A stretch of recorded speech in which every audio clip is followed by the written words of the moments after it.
नमस्कार बच्चों, स्वागत है आपका अपने YouTube चैनल हरियाणा सेंट्रल पर। कल भी मैंने एक वीडियो बनाई थी कि बताया था जो 1 तारीख को क्या हो सकता है, और काफ़ी लगातार बच्चों के लगातार मैसेजेज आ रहे हैं और टेक्निकल वालों के भी ज़्यादा मैसेजेज आ रहे हैं, कॉल्स आ रही हैं कि सर एक बार दोबारा से समझाओ अच्छे से मामला क्या है। देखिए, मैं वही आपको लगातार पिछले 1 डेढ़ साल से समझाने की कोशिश कर रहा हूँ। सीईटी जो पॉलिसी है ना, वो सरकार से ठीक नहीं होगी, 6 महीने में भी नहीं होगी। अगर अगर वो सरकार या कमीशन हरियाणा के बच्चों को, ठीक है, उसमें आप भी हो मैं भी हूँ, सभी को बुला दे, हमको हमको ये जिम्मेदारी दे दे और अपने हाथ खड़े कर दे कि हम, मेरे बस की बात नहीं है, हम मात्र 5 दिन में इस पूरी समस्या का समाधान कर सकते हैं। अब देखो भाई, दो चीजें हैं, ठीक है, 4 गुना और या फिर सभी को मौका। अब सरकार दो ही काम बचते हैं सरकार के पास, या कमिश्नर, या तो 4 गुना को बुलाए, एग्जैक्ट 4 गुना को, पोस्ट वाइज 4 गुना को, या सभी को बुलाए। ठीक है, ये दो ही रास्ते सरकार के पास बचते हैं। नहीं तो सरकार और एचएसएससी हारेगी, हाईकोर्ट में भी हारेगी, और हाईकोर्ट में बाई चांस किसी न किसी साम दंड भेद से जीत भी जाती है, अपने पक्ष में फैसला ले भी लेती है, तो सुप्रीमो कोर्ट में बच्चे तैयार हैं, सुप्रीमो कोर्ट में उनके वकील तैयार हैं, और जिस दिन सुप्रीमो कोर्ट में मामला गया तो ये नेशनल लेवल पे मामला बन जाएगा। और आज बड़े साहब ऐसी वो भी स्टूडेंट के खिलाफ, अगर ऐसा लगता है कि भाजपा स्टूडेंट के खिलाफ है, अगर नेशनल लेवल पे मामला गया तो बड़े साहब का एक लाइन में फैसला आएगा मनोहर लाल खट्टर जी को कि ये आपने कर क्या रखा है। क्योंकि मई में चुनाव होने हैं लोकसभा के, और वो मई से पहले भी हो सकते हैं, जो अभी हालात चल रहे हैं, क्योंकि विपक्षी गठबंधन हो रहा है। ठीक है, हालांकि आएंगे साहब, बड़े साहब आएंगे प्रधानमंत्री, लेकिन अब की बार फुल फ्लैज आएंगे या नहीं आएंगे, इस पे बड़ी थोड़ा डर बना हुआ है। तो साहब, बड़े साहब कोई रिस्क नहीं लेना चाहते। अगर ये मामला सुप्रीमो कोर्ट गया तो नेशनल लेवल का मामला बनेगा। अगर नेशनल लेवल का मामला बन गया तो भाजपा को अभी तो है ही है हरियाणा में नुकसान, फिर और ज़्यादा नुकसान होगा। ठीक है, हमारे चैनल से कुछ राजनीतिक पार्टियों के लोग भी जुड़े हैं। ठीक है, मेरे पास मतलब उन्होंने खुद बताया कि हम भी आपका चैनल देख रहे हैं। ठीक है, और सत्ता पक्ष भी ये चैनल देखता है। तो मैं सत्ता पक्ष को यही बता रहा हूँ कि सारे बच्चे आज आप सभी को एग्जाम में दे दें तो आपको माला पहनाएंगे मुख्यमंत्री साहब। भाजपा का माहौल बनेगा यहाँ से। अभी माहौल नहीं है, सच्चाई की बात है ये। अभी आपका विधानसभा में, अभी आपके पक्ष में माहौल बिल्कुल भी नहीं है, आपको भी पता है इस बात का। अगर आपको माहौल बनाना है तो इन सभी बच्चों को एग्जाम में बैठा दो। समस्या क्या है? अब ये जो कोर्ट में केस गए हैं, किसकी वजह से गए हैं? कोर्ट में केस आप लेके गए हैं, बच्चे नहीं गए। बच्चे तो जब आपके आगे हाथ जोड़ लिए, कमीशन के आगे पैर पकड़ लिए, डीएसएम वालों ने, ये सभी ने, 17 केस है टोटल, सभी ने, जब आपने खुद भेजे बच्चे कोर्ट में, बोला जी कोर्ट जाओ, हमारे हाथ में कुछ नहीं है, तो करोड़ों का बजट खाते हो, हमारे पैसे जो टैक्स हम भरते हैं उससे तुम्हारी गाड़ियां चलती हैं, उससे तुम्हें कोठियां मिलती हैं, तुम्हारे बच्चे विदेशों में पढ़ते हैं, हम साले यहाँ पर घूमते रहे, हम कोर्ट में जाते रहे, लाखों रुपए इकट्ठा करके। कोर्ट में भेजे किसने? कोर्ट में भेजे आपने। विधानसभा में बोलते हैं जी मामला सब जुड़ी से चर्चा नहीं कर सकते। अरे तुम किससे पूछ के पॉलिसी लेके आए थे?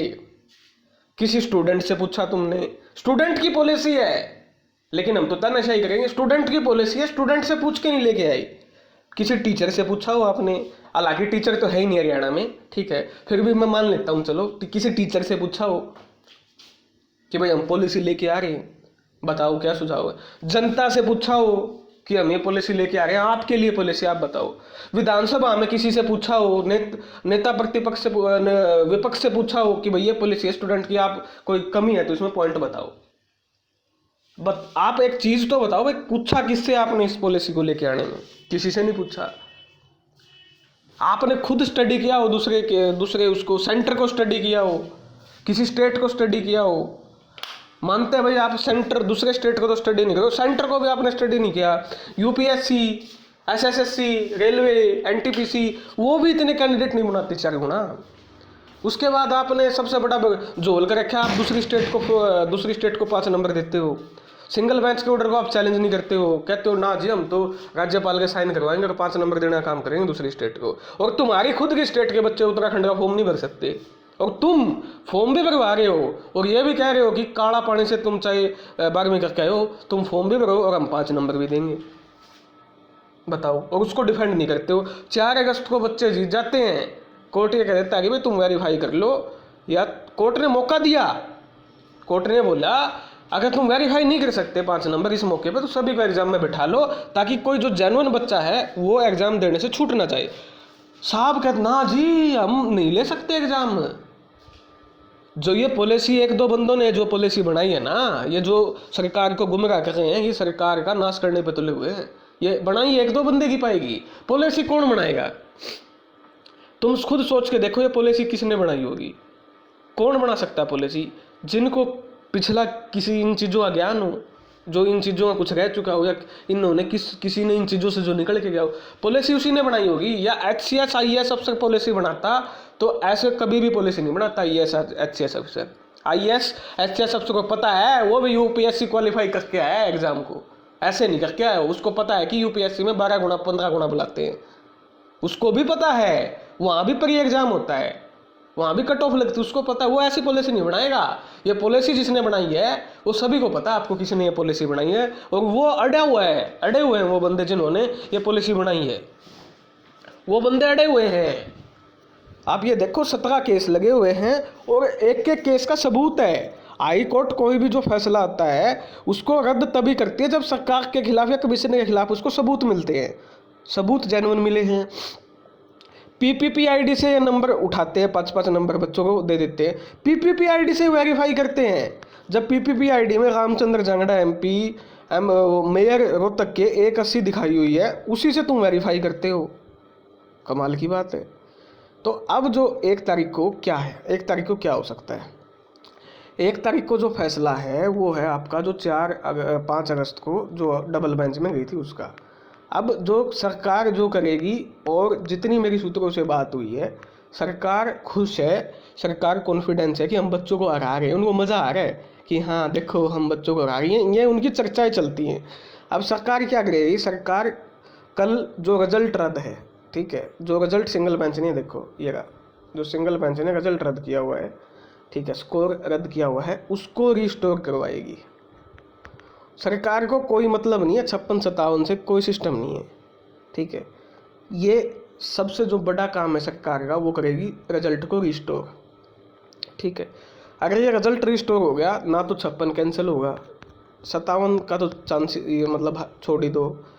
उसके बाद अगले पेपर लेगी, ये सरकार की मंशा है, ठीक है, कि रिजल्ट जो रद्द है उसको रिस्टोर करवाया जाए कैसे न कैसे करके कल। अब रिस्टोर जो जज हैं या हाई कोर्ट है वो ऐसे नहीं करती, वो पहले दोनों पक्षों को सुनती है। 5 अगस्त को भी जो याची पक्ष है उसको सुना नहीं गया, उसके वकील कोर्ट में नहीं पहुंच पाए। पहला तो ये मामला उठेगा कि हमको सर 5 तारीख को मौका ही नहीं दिया दलील रखने का, सरकार ने ऐसी चाल चली। चलो उसके बाद अब ये जो मामला है, अब इसमें क्या है, जो कोर्ट है वो HSSC की दलील सुनेगा। दलील मतलब कि HSSC किस बेस पे चाहती है कि वो अगले पेपर ले, तो HSSC जो दलील रखेगी उसके बेस पे कोर्ट फैसला सुनाएगा।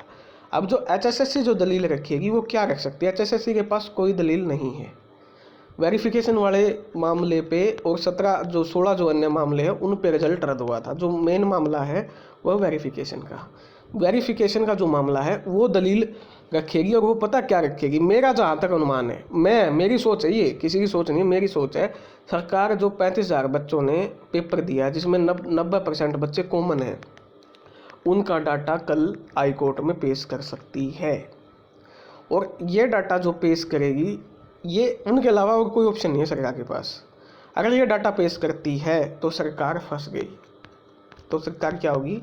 फंस गई, क्योंकि कोर्ट ने सिंगल बेंच के ऑर्डर में ये बोला था कि आप जो मेंस का एग्ज़ाम है वेरिफिकेशन के बाद लेना। अगर इन 35,000 का अब वेरिफिकेशन करती है, अगर ये कल डाटा जमा करती है सरकार, तो कोर्ट डायरेक्ट पूछेगा जब हमने सिंगल बेंच ने बोला था कि आप वेरीफाई के बाद एग्ज़ाम लेना, तो आपने पहले एग्ज़ाम क्यों लिया? अब आपने वेरीफाई क्यों किए? इन 35,000 में से 5 बच्चे भी निकल गए, 5 बच्चे भी अगर निकल गए फर्जी, तो सरकार या जज या वकील जो याची पक्ष है या कोर्ट भी ये पूछेगा, जब इनमें 5 बच्चे फर्जी निकल गए तो इनमें कितने बच्चे और फर्जी हो सकते हैं?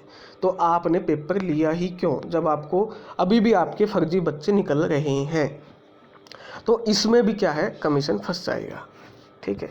उसके बाद जब 17 अलग अलग प्रकार के केस हैं, ठीक है, अब ये जो है 35,000 वाला जो ये दलील है ये रखेगा, इसमें सरकार खुद ही फंस गई। कोर्ट डायरेक्ट पूछेगा, जब हमने बोला था कि आप पहले वेरीफाई करो, आप डबल बैच में गए रातों रात, अगर इनमें 5 बच्चे भी फर्जी निकलते हैं तो आपको उनका 5 का अलग पेपर लेना पड़ेगा, क्योंकि उन्होंने जो है वो जो जेन्युइन बच्चे हैं उनकी जगह खाई है। और दूसरी बात, जो कुछ बच्चे कह रहे हैं कि पहले ही ज़्यादा लिए हैं, अगर ये बात 2 बच्चे मान रहे हैं ना, तो उनसे मूर्ख इंसान, जड़बुद्ध इंसान मैंने इस दुनिया में नहीं देखा। अगर वो पहले ही ये बोल रहे हैं कि पहले ही ज़्यादा लिए हैं, इसका मतलब तो कमीशन पहले ही केस हार चुका है। सिर्फ 4 गुना पॉलिसी के अकॉर्डिंग ले सकते हैं, सिर्फ ओनली एंड ओनली 4 टाइम्स। और ये केस ऑलरेडी है कि आपने AWS के 12 गुना 10 गुना क्यों लिए। अगर ज़्यादा लिए हैं तो सरकार केस हारेगी, डबल बेंच में केस नहीं हारेगी तो सुप्रीम कोर्ट में केस हारेगी। ठीक है, तो मामला स्पष्ट है, ये सरकार की गलती है। और ये गलतियां 5-6 महीने, सरकार के बस की बात नहीं है। अनपढ़ लोग हैं, अनपढ़ लोग हैं जिनको एक भी गलती ठीक नहीं की, एक सिंगल गलती।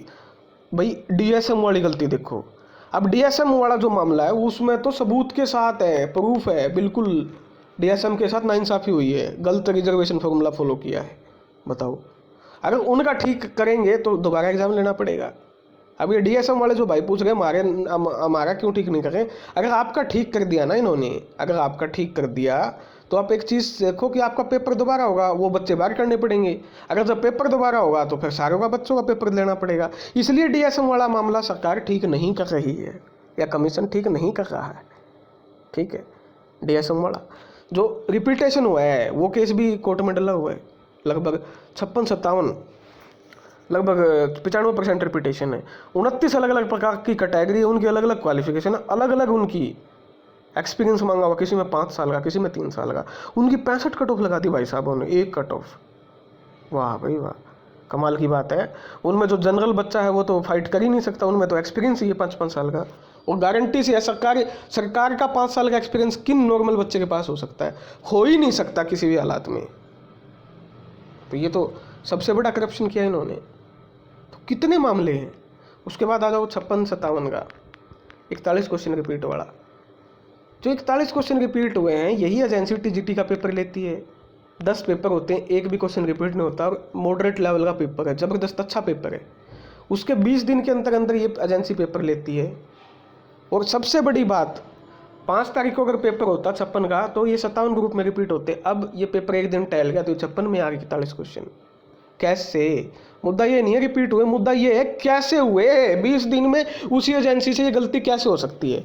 ये गलती नहीं हुई, ये षड्यंत्र है।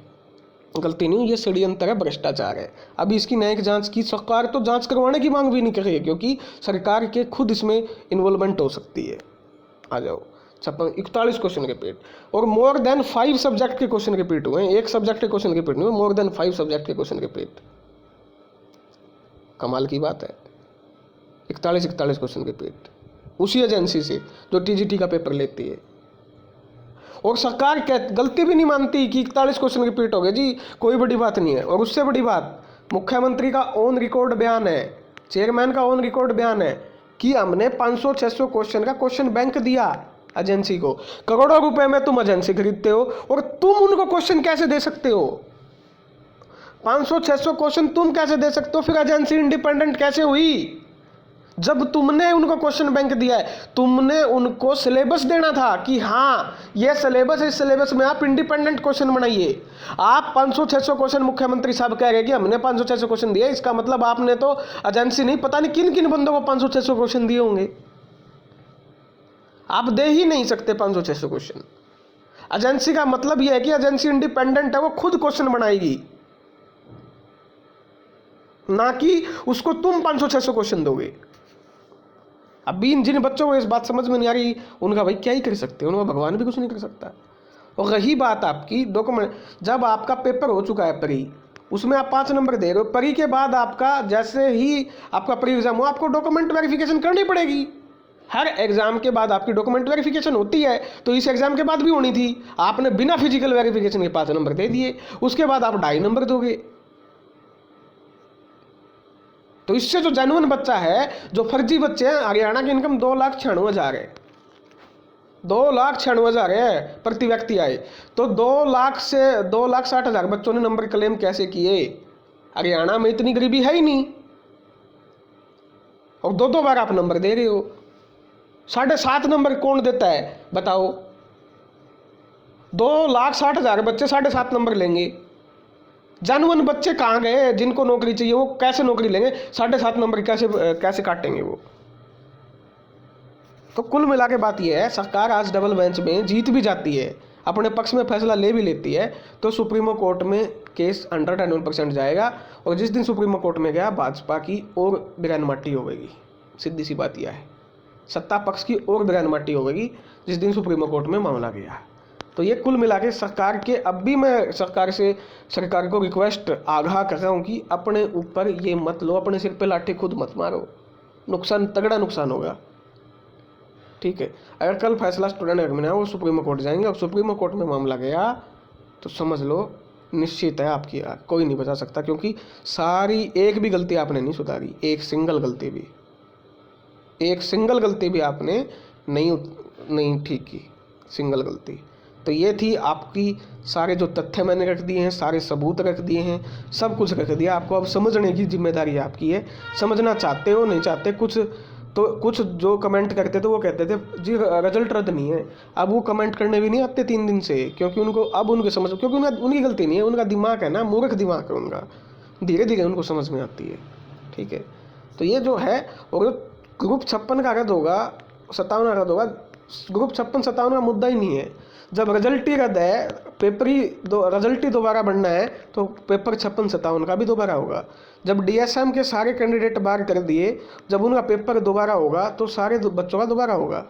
तो इसमें कोई घबराने की बात नहीं है, जीत सच्चाई की होगी, चाहे वो डबल बेंच में हो, चाहे वो सुप्रीमो कोर्ट में हो। धन्यवाद। जय हरियाणा, जय भारत।